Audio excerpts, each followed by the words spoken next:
Hello दोस्तों, स्वागत है आप सभी के इस सेशन में। This session is part of a 10 minute day series for the JAIIB exam. और इस सेशन में माइंड आईएफएस उसका module C chapter 26 legal aspects of insurance companies discuss करने वाले हैं। Okay, so is this topic really important from the exam point of view? कितना depth में हमें इसे पढ़ना है, कितने क्वेश्चन इससे आते हैं, ये सारी चीज़ें हम इस सेशन में देखेंगे। So please stay tuned till the end of the video. JIB exam के अगर आपको अच्छे से प्रिपरेशन करना है so you should have a very good idea of the previous year questions, ताकि आपको आगे के जो पेपर्स है उनका ट्रेंड समझ में आए।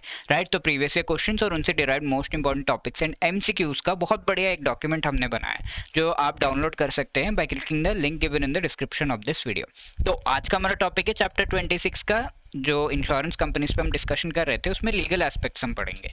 तो इंश्योरेंस कंपनी से हमने देखा कि इंश्योरर होता है एंड इंश्योर्ड पर्सन होता है। तो इंश्योरर जो है वो मोस्टली इंश्योरेंस कंपनी बनता है, ठीक है। अब इसमें कई सारी चीज़ें हमने देखी। वन थिंग इज कि प्राइवेटाइजेशन किस तरीके से इंश्योरेंस सेक्टर का हुआ।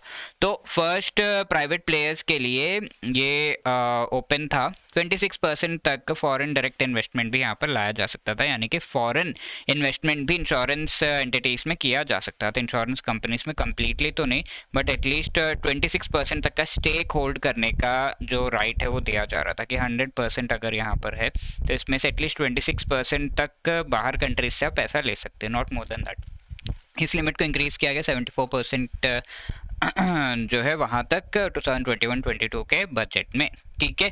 अब इसके अलावा IRDAI ने 2019 में 100% foreign direct investment insurance intermediaries में अलाउ कर दिया, ठीक है। तो इंटरमीडियरीज के बारे में हम पढ़ेंगे, ब्रोकर्स होते हैं एजेंट्स होते हैं, तो उनके बारे में हम पढ़ेंगे। तो इन इंटरमीडियरीज में 100% बाहर कंट्री से कोई 100% इन्वेस्ट करते हुए इन्हें एस्टैब्लिश करना चाहते हैं तो दैट कैन ऑल्सो हैपन। अब ये प्राइवेटाइजेशन के थोड़े गवर्नमेंट रिलेटेड एस्पेक्ट्स हमने देख लिया। अब लीगल जो इसमें एस्पेक्ट्स है वो देख रहे हैं। सबसे पहला एक्ट जो हम पढ़ रहे हैं, I already told you previous sessions में कि इंश्योरेंस एक्ट ऑफ 1938, ये काफ़ी इंपॉर्टेंट एक एक्ट है। अब इंश्योरेंस कैसे डील किया जाता था पहले पहले तो कोई IRDAI था नहीं, इंश्योरेंस रिलेटेड डेवलपमेंट अथॉरिटी 1999 में आया था। अब इससे पहले इंश्योरेंस को रेगुलेट किस तरीके से किया जाता था वो इस एक्ट में दिया हुआ है। तो फर्स्ट कॉमर्स जो हमारी मिनिस्ट्री है उसने इसे टेकअप किया था। लेटर ऑन फाइनेंस मिनिस्ट्री को ये ट्रांसफ़र कर दिया गया था कि इंश्योरेंस एक विंग बनाओ और इंश्योरेंस के सेक्टर को पूरा आप रेगुलेट करो। अब इसके अलावा कंट्रोलर ऑफ इंश्योरेंस जो है इसके द्वारा इस सेक्टर को रेगुलेट किया जाने लगा। And later on accounts and audit, यानी कि separate accounts of the receipts and payments in each class of this insurance, ठीक है।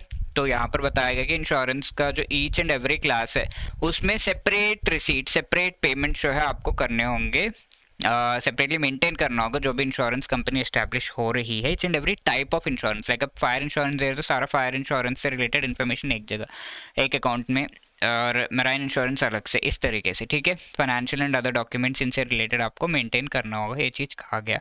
And investments, government of India जिस तरीके से आपको डायरेक्ट करता है उन रूल्स एंड लॉज के बेसिस पर जो भी पैसा इकट्ठा हो रहा है इंश्योरेंस कंपनीज के द्वारा वो आगे इन्वेस्ट कर सकते हैं। अब इसके अलावा मैनेजमेंट एक्सपेंसेस पे लिमिटेशन है कि आप इससे ज़्यादा एक्सपेंसेस जो है नहीं कर सकते अपने सारे एक्टिविटीज़ को कैरी आउट करने के लिए। तो इनके मैक्सिमम लिमिट्स जो है वो एस्टैब्लिश किए गए, ठीक है। एक्ट इन लिमिट्स को प्रिस्क्राइब करता है।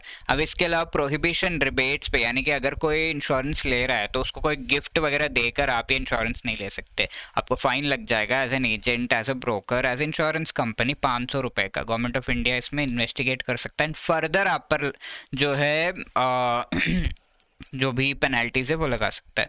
अब LIC एक्ट आया 1956, दिस इज इम्पॉर्टेंट। 5 करोड़ का इसका इनिशियल कैपिटल कंट्रीब्यूशन था जिससे इसे एस्टैब्लिश किया गया। एंड लाइफ इंश्योरेंस को बिजनेस को कंडक्ट करने के लिए गवर्नमेंट ऑफ इंडिया के द्वारा इसे एस्टैब्लिश किया गया। बहुत सारे जो प्राइवेट इंश्योरेंस कंपनीज थे उन्हें पब्लिक इंश्योरेंस कंपनी के तौर पर एस्टैब्लिश किया गया, that is the life insurance company के कॉरपोरेशन। सेक्शन 37 अगर हम देखें ऑफ दिस एक्ट, उसमें सेंट्रल गवर्नमेंट LIC के जो भी पॉलिसीज़ है उन सभी को गारंटी करता है, ठीक है। अगर LIC पे नहीं कर पाया उन पॉलिसीज़ पे पैसा तो government of India will pay, but payment आपको आएगी। तो इस तरीके से सारे एंकरेज होते हैं कि हाँ पेमेंट तो पक्का आएगी, तो let us go for the insurance.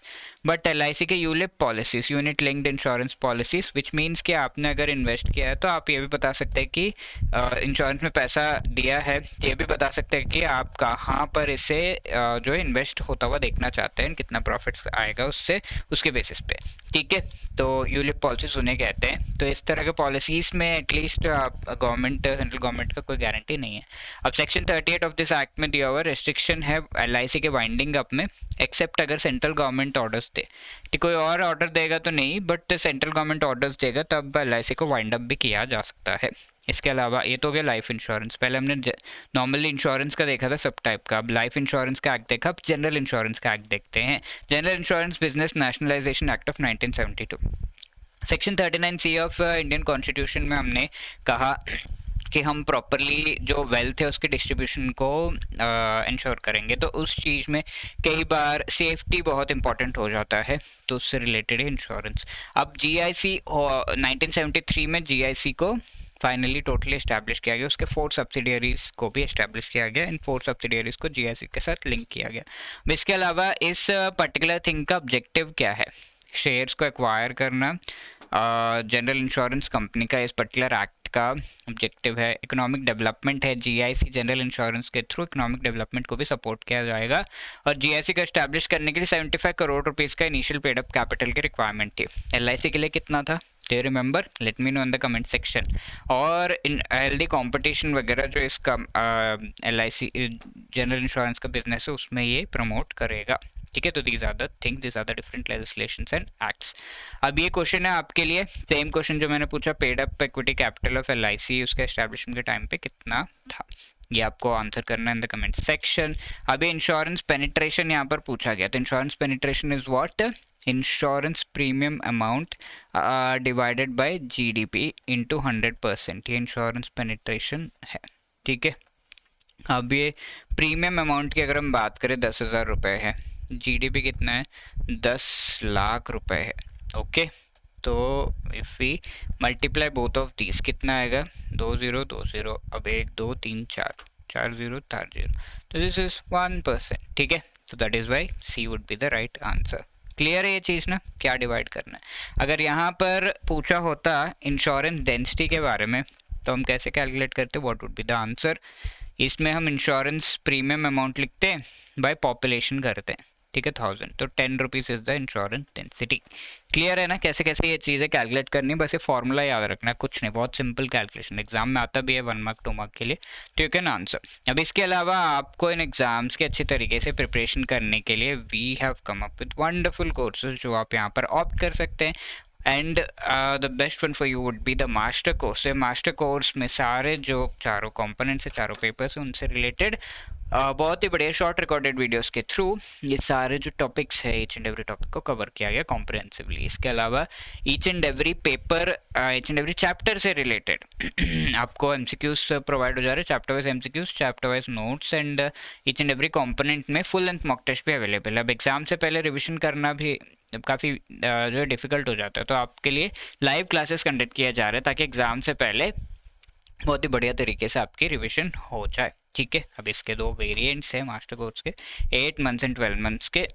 यहाँ पर आप देख सकते हैं JIB कोड यूज़ करके आप 4800 में ये पर्टिकुलर कोर्स ले सकते हैं। अब इस कोर्स को नहीं लेना, बट कोई स्पेसिफिक सब्जेक्ट का ही लेना है आपको, 1 या 2 सब्जेक्ट का लेना है, तो वो भी आप कर सकते हैं। इंडिविजुअल कोर्सेज भी अवेलेबल, लाइक IE&IFS का मास्टर कोर्स, PPP का, IFM, RBWM, ये सब, ठीक है। तो इस तरीके से पिन कोर्सेज को अवेल कर सकते हैं। इसके अलावा आपके कोई क्वेरीज है इस नंबर पर कॉल कीजिए या फिर you can drop a mail at hello@edutap.co.in। Wishing you all the best, thank